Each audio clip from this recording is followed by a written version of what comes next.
हाय friends, मी Mansi Kakde Charles super kitchen मध्ये तुमच्या सर्वांचं स्वागत आहे। तर आज मी तुम्हाला एक साधी आणि सोपी अशी रेसिपी दाखवणार आहे। खरं तर परी आता बाहेर गेलीये तिच्या बाबांसोबत गार्डन मध्ये आणि तिने मला आधी सांगून ठेवलंय माऊ मला सँडविच खायचंय। तर मॅडमची फरमाईश आहे तर मी ती पूर्ण करणारच। तर तिच्यासाठी मी असं वेगवेगळ्या भाज्या पनीर टाकून असं हेल्दी असं सँडविच बनवणार आहे। तर चला आपण त्याचं साहित्य आणि कृती दोन्ही एकसाथ पाहूया। तर सगळ्यात पहिले मी इथे पॅन मध्ये तेल टाकून घेतलंय। आता सगळ्यात पहिले मी यामध्ये टाकते बारीक चिरलेला कांदा। हा थोडासा आपल्याला लालसर करून घ्यायचा। सगळ्या भाज्या आपल्याला थोड्या फ्राय करून घ्यायच्या। तसं आपण जेव्हा सँडविच करू तेव्हा ते अर्धे शिजल्या जाणारच आहे, त्यामुळे आपण आता फक्त हाफ फ्राय करून घेतो। यानंतर मी यामध्ये टाकते हे कॅप्सिकम। हे सुद्धा आपण एकदम चांगलं फ्राय करून घेणार आहोत। त्यानंतर मी यामध्ये टाकते बारीक किसून घेतलेला कोबी। त्याचबरोबर मी यामध्ये टाकते हे किसून घेतलेलं गाजर। हे सगळं आपण प्रॉपर मिक्स करून घेतोय आणि त्याचबरोबर मी यामध्ये टाकणार आहे हे किसून घेतलेलं पनीर। पुन्हा हे सगळं मिश्रण आता मिक्स करून घ्यायचं आहे आणि आपल्याला आता हे चांगलं थोडं ॲटलिस्ट 50% का होईना शिजवून द्यायचं आणि शिजलं की मग मी एका भांड्यामध्ये हे सगळं काढून घेणार आहे। तर हे बघा आपल्या या सर्व भाज्या रेडी आहेत। तर चला आता आपण याची पुढची रेसिपी काय आहे तर ते आपण पाहूया। सर्वप्रथम आता भाज्यांमध्ये आपण टाकणार आहोत हे कॉर्न्स।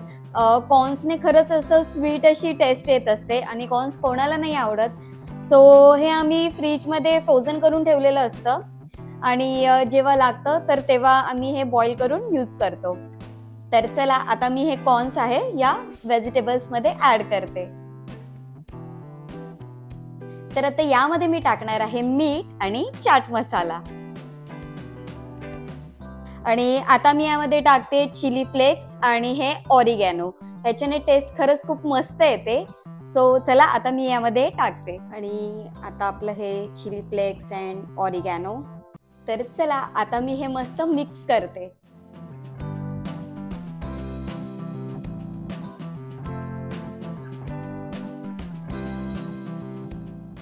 तर इथे मी शेजवान चटणी टाकली आहे। आता मी यामध्ये टाकते हा थोडासा पिझ्झा सॉस। थोडासा असा आपल्या सँडविचला पिझ्झाचा फ्लेवर यावा यासाठी आणि त्यानंतर यामध्ये मी टाकते हे मेयोनीज। मेयोनीज भरपूर टाकलं तरी काही हरकत नाही आहे आणि आता हे मी सगळं मिक्स करते।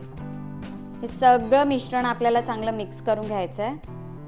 ह्याचा फ्रॅग्रन्स तर खूप मस्त येतोय। तर आता आपली भाजी सर्व काही रेडी करून झालेलं आहे आणि आता मी हे ब्रेडचं पॅकेट घेते आणि त्याच्यावरती मग आपलं सगळं स्टफिंग जे आहे ते मी आता लावून घेते एक एक करून आणि त्यानंतर मी हे सँडविच जे आहे ते जे आपल्याकडे सँडविच मेकर मशीन आहे त्याच्यामध्ये मी हे फ्राय करून घेणार आहे। तुम्ही तव्यावरती किंवा मायक्रोवेव्हवरती एअर फ्रायरवरती ज्याच्यात हवं त्यात करू शकता, पण माझ्या मते तरी सँडविच मेकरवरती खूप बेस्ट होतं, त्यामुळे मी हे सँडविच मेकरवरती फ्राय करणार आहे। तर चला आता मी पुढे काय प्रोसिजर करते तर ती आपण पाहूयात। तर सगळ्यात पहिले मी या चारही ब्रेडला आपली जी शेजवान चटणी आहे ते मी लावून घेते, कारण आपलं जे स्टफिंग आहे ते गोड आहे आणि थोडंसं स्पायसी हवं यासाठी मी हे करते। स्टफिंग गोड असं नाही आहे, थोडंसं स्पायसी पण आहे, पण मला आणि मम्मीला स्पायसी जास्त आवडतं म्हणून मी हे शेजवान चटणी लावते आणि परीसाठी मी लावणार नाही आहे कारण ती तिखट खात नाही। सो तिच्यासाठी फक्त मी मेयोनीज किंवा बटरमध्ये फ्राय करून मी तिला देणार आहे।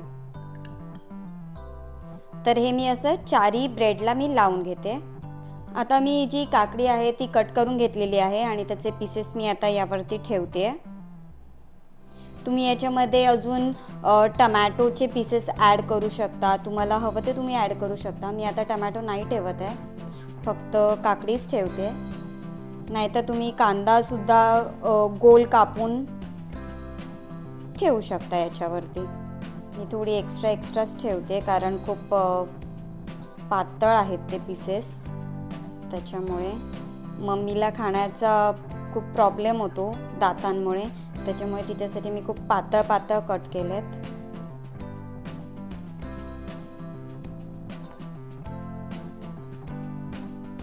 तर अशा प्रकारे आपली ही काकडी सुद्धा ठेवून झालेली आहे. आता त्यानंतर आपण हे जे स्टफिंग रेडी केलं होतं ते मी याच्यावरती ठेवते.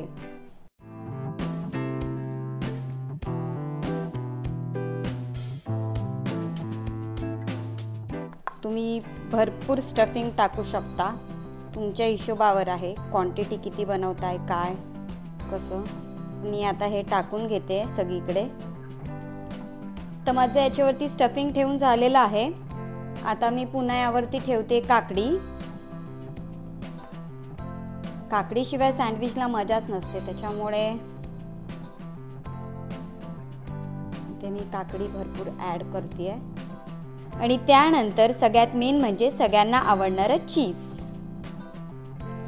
आता दोन्ही सँडविचवरती मी मस्त चीज किसून घेते.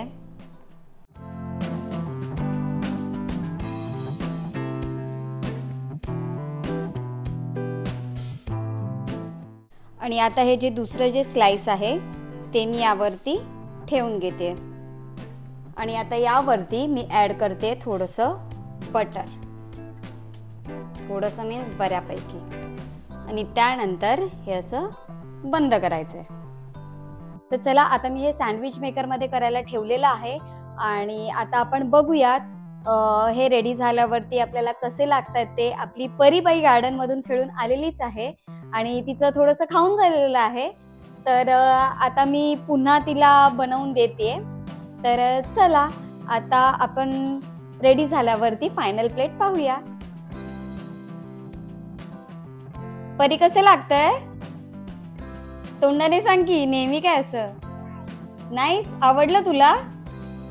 मग सांग सगळ्यांना की नक्की करा सर्वांनी. परीला आधी खाऊन घेऊ दे. हा, कमेंट करा. हा, कमेंट तर नक्की करा आणि करून बघा सर्वांनी, हो ना? थांब कर.